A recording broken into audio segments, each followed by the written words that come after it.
The 2000s were a great decade for simulation games, and I wanted to celebrate that in a video. Welcome to Simulator Adventures, and to my very first top 10 list.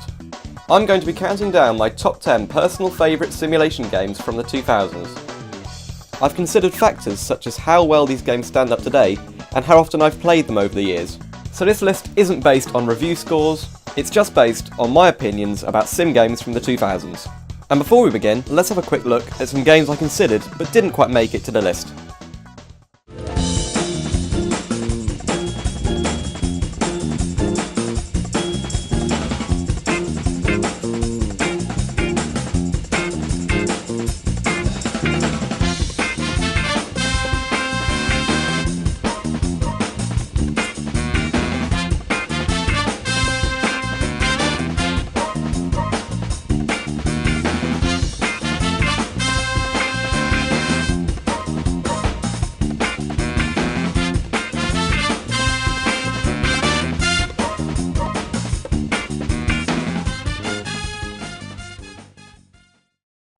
I'm beginning this list with Ship Simulator 2008.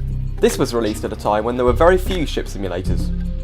In the game you can pilot 13 different ships across 7 sailing areas. The game could have been improved if the sailing areas were a lot larger. However, out of the 3 games in the Ship Simulator series, which include this game's predecessor, Ship Simulator 2006, and this game's successor, Ship Simulator Extremes, I found this game the best, partly because you could drive a really detailed version of Titanic. It does, however, have a slightly strange theme tune. To me, it sounds like someone sneezing.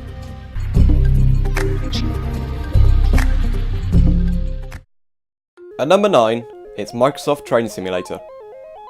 This marks a departure for Microsoft, who in the simulator world had been known for publishing the Microsoft Flight Simulator series.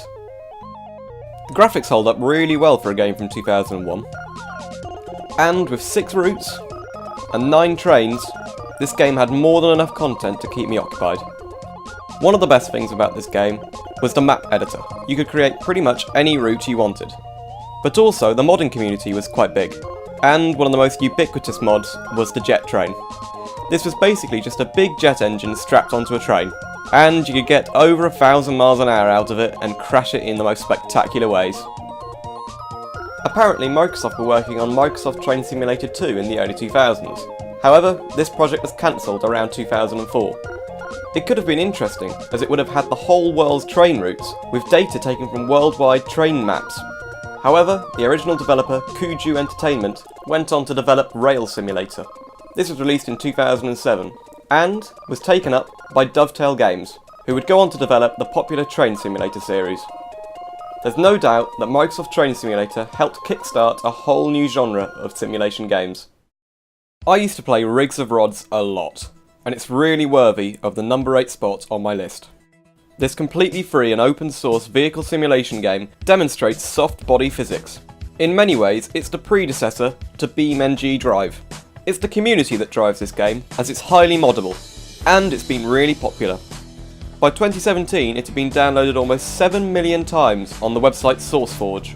You can do lots of things in the game, from crashing cars to racing, flying planes, or driving boats. The game also has a multiplayer, however it's not the most stable experience.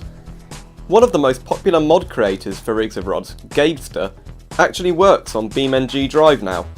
Rigs of Rods is still in active development and has a really great community. I definitely recommend checking it out.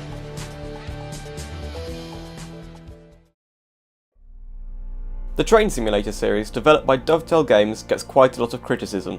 However, I think it's still a very enjoyable series. Much of the criticism stems from the amount of DLC you can get for this game.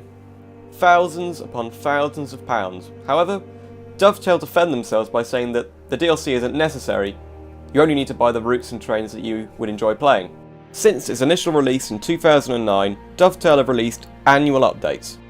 Remember, this game is based on Rail Simulator, developed by Kuju Entertainment, who are the developers behind Microsoft Train Simulator. Because the routes are on a 1-to-1 scale and are quite detailed, I love getting outside of the train and going into the free roam view.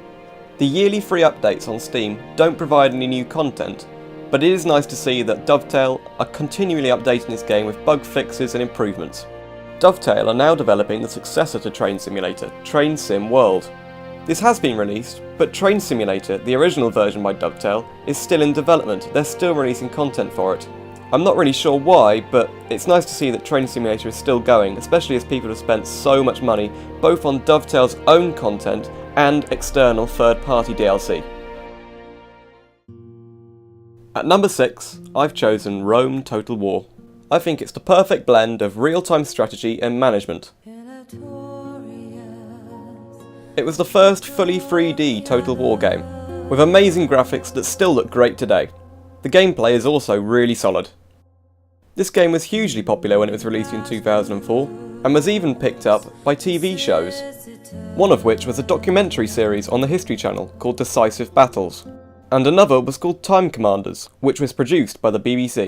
You can't make an omelette without breaking heads, so let's get out and kick some Norse booty. Hosted by Richard Hammond, it really shows how great the real-time strategy elements are in the Total War series, and especially in Rome Total War. Not only do you have to win battles, but you have to manage your finances and continue your family's legacy as ruler of a nation in the Roman period. OpenTTD is another open source, free-to-play simulation game. It was reverse engineered by one guy from the Transport Tycoon games made by Chris Sawyer in the 90s. You run a company that transports people and goods all over a massive map. And while it looks quite simple, having isometric graphics, I think it's really charming. It's a game that also has a very expansive modding community. And with the inbuilt mod downloader, you can download HD graphics to make the game look really great. Like Rigs of Rods, this game is still in development, so I recommend you check it out. It also has a really great multiplayer scene, and I've competed in a few competitions in the past. At number 4, it's Gran Turismo 4. This was released at the very end of 2004, in Japan at least, and then later in 2005 in America and Europe. The Gran Turismo series pioneered the idea of a career mode mated to a highly realistic racing game. I used to play this all the time when I was younger, except I didn't have a PS2 memory card, so I had to keep restarting my career every time I launched a game. For a game developed in 2004, Gran Turismo 4 is really impressive. It has over 700 cars and 51 tracks. Nike even created a concept car for the game, which would show what cars would look like in 2022. But now that we're only 3 years away from 2022, I'm not really sure. I love the Gran Turismo series, but unfortunately, they've never released a game on PC. I even bought a PS4 just to play Gran Turismo Sport. However, I felt a bit underwhelmed by that game because I can't use my steering wheel, which is a G27. The Truck Simulator series, 18 Wheels of Steel, takes the number 3 spot on my list. These were 8 games developed by SCS Software, who would go on to make the Euro Truck Simulator games. I've played just about all the 18 Wheels of Steel games, however my favourites are 18 Wheels of Steel Across America, released in 2003, 18 Wheels of Steel American Long Haul, released in 2007, and the Extreme Trucker games, which were released in 2009 and 2011. The first few games in the series only allowed the players to drive in America. However, they extended the game to have Mexico and Canada. Most of the games play quite similarly to Euro Truck, because you can buy and upgrade trucks and grow your own trucking company. The Extreme Trucker games are a bit different. They allow you to drive over several dangerous routes and deliver difficult cargo.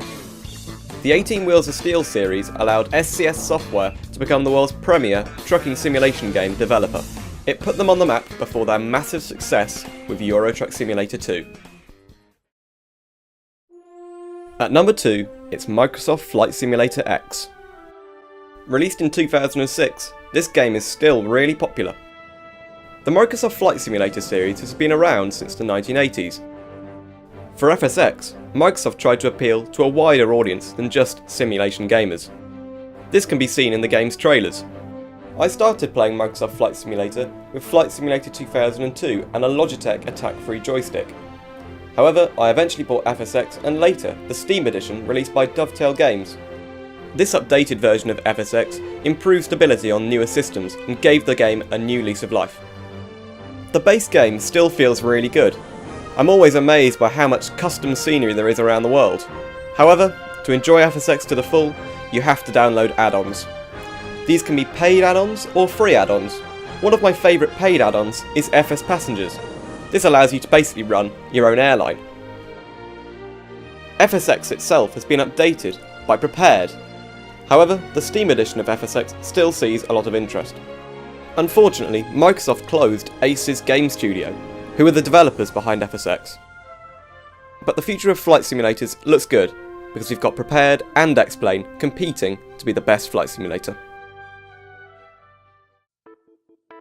At my number 1 spot, I've chosen The Sims 3. It may not be the purest simulation game, but for people that love micromanaging absolutely everything in a game, this has to be one of the best games ever. I considered this game's predecessor, which I also played a lot, The Sims 2. However, The Sims 3 always draws me back to keep playing. It's not without issues, this game does have way too much DLC. EA called them expansion and stuff packs. But this content did expand the game with a lot of new features. One of the best features of the game is the ability to customise virtually anything you see in the game. Then you could share it with the community. For me, this game beats its successor, The Sims 4, in almost every way. The performance may not be great on this game anymore, thanks to incompatibility with newer computers. However, 10 years after this game's release, it still looks stunning. As I've mentioned with previous games in my list, modding communities can really enhance a game, such as Fresh Prince Creations, who create real-world cars for the game. This game remains a fantastic life simulation. I'm hoping that a future Sims game like The Sims 5 can redeem the series for me. That concludes my list, and I hope you enjoyed hearing about my personal favourite games from the 2000s in the simulation genre. Let me know what you think about my picks, and maybe tell me some of your personal favourite sim games from the 2000s. At the end of this year, because we're coming to the end of the 2010s, I'm going to be making a video about my favourite sim games from the 2010s, so look out for that, and also you can find a list of all the music in this video down in the description below.